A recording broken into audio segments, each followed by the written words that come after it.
subscribe, share, dan bunyikan notifikasinya. Assalamualaikum warahmatullahi wabarakatuh. Jumpa lagi di I Know You There channel.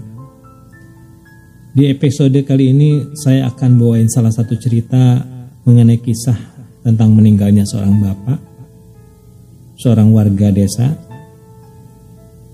Dan kejadian ini menghantui dan menjadikan trauma tersendiri bagi para penduduk desa tersebut. Seperti apa ceritanya? Mari kita simak.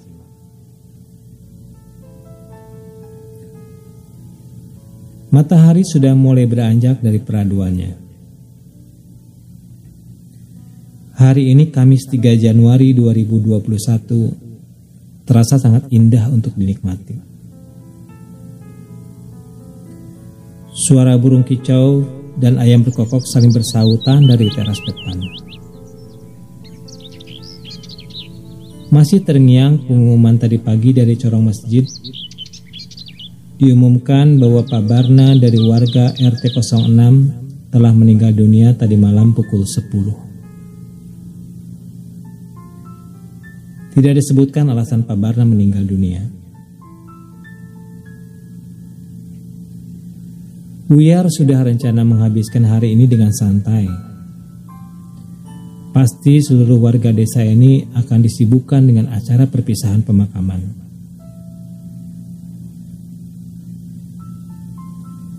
Memang sudah seharusnya kita sebagai warga desa saling membantu jika ada warga lain yang membutuhkan. Apalagi Pak Barna dikenal dengan sosok yang cukup ternama di desa ini. Tapi hal itu bukan alasan kita harus membantu pemakamannya. Alasannya karena panggilan dari jiwa yang ingin bergotong royong saling membantu satu sama lain. Di dapur terdengar suara ibu yang sedang sibuk menyiapkan masakan. Sarapan untuk kami. Ayah pun sedang sibuk dengan peralatan sawahnya yang sedang dibersihkannya. Sepertinya ayah juga tidak akan pergi membajak sawahnya hari ini. Mungkin ayah juga akan ke rumah Pak Barna untuk ikut membantu warga menyiapkan pemakaman. Dengan semangat ayah mencuci cangkul yang biasa digunakannya untuk bekerja di sawah.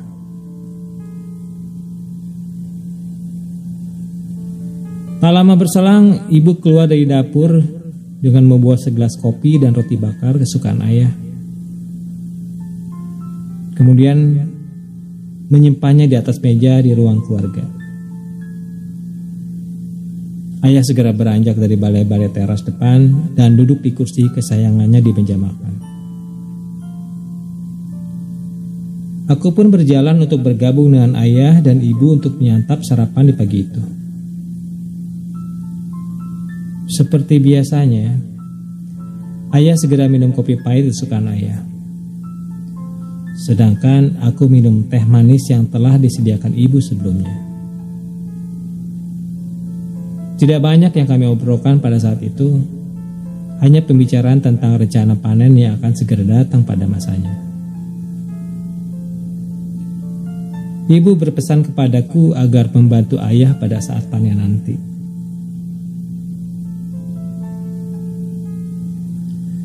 Noto, nanti luangkan waktu ya untuk membantu ayah di sawah minggu depan. Kan saatnya panen. Ujar ibu sambil melihat ke arahku. Namaku Karnoto dan aku masih sekolah kelas 2 SMA. Iya bu, kebetulan minggu depan sekolah kami diliburkan untuk anak-anak kelas 2-nya. Karena anak-anak kelas 3 ujian akhir. Sahutku sambil memakan roti bakar yang ada di atas meja. Syukurlah kalau begitu toh. Kita harus persiapkan segala sesuatu nantinya, tambah ayah.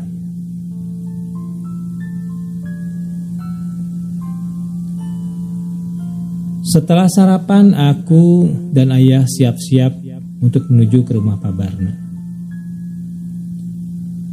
Kami berpamitan sama ibu Dan ibu hanya mengiyakan dan beliau berkata, agar nanti siang makan di rumah saja.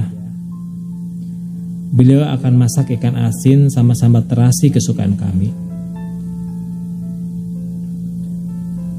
Rumah Pak Barna tidak terlalu jauh dari rumah kami.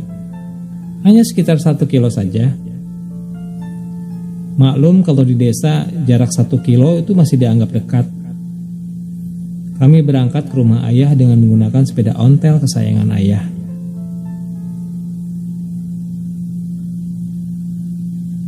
Sesampainya di rumah Pak Barna, kami melihat sudah ada banyak warga yang sedang mempersiapkan pemakaman. Rencananya Pak Barna akan dimakamkan di dekat rumahnya. Kebetulan di belakang rumah Pak Barna adalah lokasi pemakaman warga. Ayah segera bergabung dengan yang lain mencangkul tanah untuk dijadikan kuburan. Aku sendiri bergabung dengan warga lain yang sedang sibuk memasang tenda dan menyusun kursi di depan rumah Pak Barna. Beberapa tokoh penting sudah hadir di sana. Tidak terkecuali Pak Lurah dan Pak Camat yang sedang asik mengobrol ke sana kemari.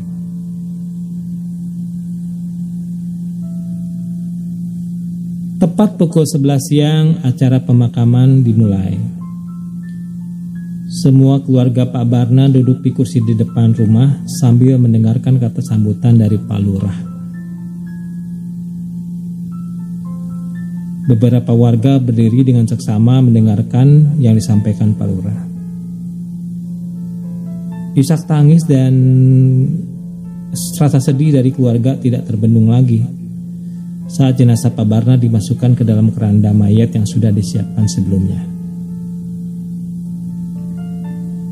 Beberapa orang saling berebut untuk mengangkat keranda mayat ke lokasi pemakaman. Doa-doa terdengar dari orang-orang di sekitar teras rumah sambil mengiringi keranda mayat yang mulai berangkat menuju lokasi pemakaman. Selama di perjalanan menuju lokasi pemakaman, tidak ada hal yang aneh yang terjadi. Hanya saja beberapa raut muka dari pengangkat keranda seperti terseok-seok menahan beratnya beban keranda tersebut. Apakah ada hal aneh yang terjadi? Sempat ku dengar beberapa bisikan orang-orang tersebut bahwa keranda terasa sangat berat dan tidak wajar beratnya. Muka mereka saling bertatapan dan seperti ingin membicarakan satu sama lain kejadian yang sedang mereka alami.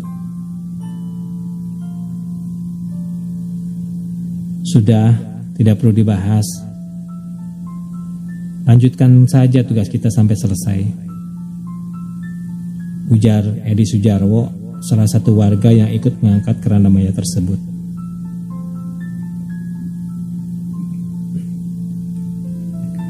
Semua langsung terdiam dan kembali melanjutkan mengangkat keranda ke area pemakaman. Jarak dari rumah Pak Barna ke area pemakaman hanya sekitar 200 meter saja. Tapi rasanya cukup memakan waktu yang lama untuk sampai di sana. Sesampainya di sana, kulihat beberapa orang segera menyambut jenazah di dekat lubang kuburan yang sudah disiapkan. 2 orang anggota keluarga yang sudah turun ke dalam lubang kuburan, dan aku diminta membantu ikut menyambut jenazah dari bawah. Maklum, hanya ada 2 lelaki di keluarga Pak Barna. Jenazah segera dikeluarkan dari keranda dan kami sambut di dalam lubang kuburan. Ini merupakan pengalaman pertamaku berada di dalam lubang kuburan seperti itu. Rasa takut, rasa sedih bercampur saat memegang jenazah Pak Barna. Semerbak kapur barus bercampur dengan bau amis dari mayat tercium cukup kuat. Badanku bergetar cukup hebat saat itu, dan suasana mistis sangat terasa menakutkan untuk berlama-lama di dalam lubang itu. Pak Edi Wibowo selaku lurah kampung segera mendekati lubang kuburan untuk memberikan kata sambutan. lubang jenazah pun sudah ditutup. Pak Edi Wibowo membersihkan kacamatanya seraya menaikkan celananya. Maklum perutnya cukup buncit. Beberapa warga tersenyum melihat hal itu. Dan itu merupakan hal yang lucu di tengah suasana duka pada saat itu.